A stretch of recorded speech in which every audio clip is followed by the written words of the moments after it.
Now I'm joined by Tom Ara, Global Chair of Media and Entertainment at DLA Piper LLP. We're here to talk about the rising profile of Chinese cinema with American audiences.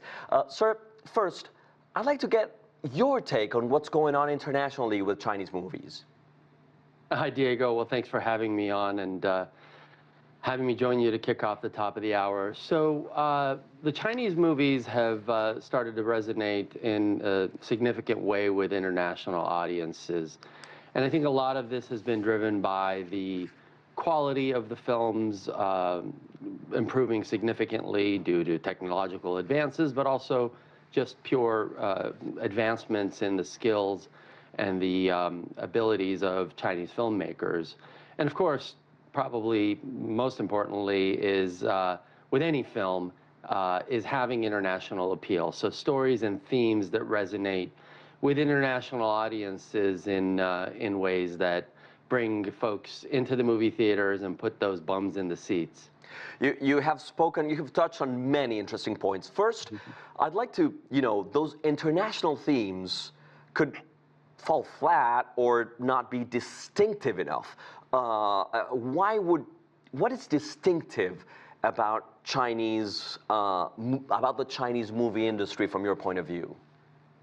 Well, I think the distinction really is the telling of stories that are fresh and new.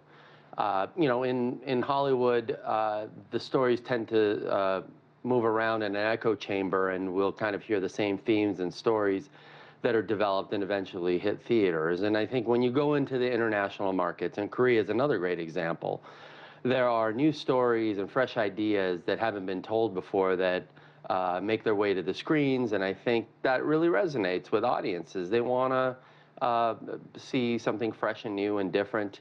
That's not to say that franchise movies, we all know the big franchise movies, the Star Warses, the Avatars, will always have blockbuster weekends in the movie theaters, but fresh and new stories definitely that are produced well, thoughtfully, and have global appeal resonate with audiences. Certainly Squids and Parasites, but there's also another point you touched on, and it's technology, artificial intelligence. There's a sticking point around copyright protection, and how do you see this evolving? Because with artificial intelligence, it's very hard to tell what you own as your rights and what can be reproduced, and how this can be advanced.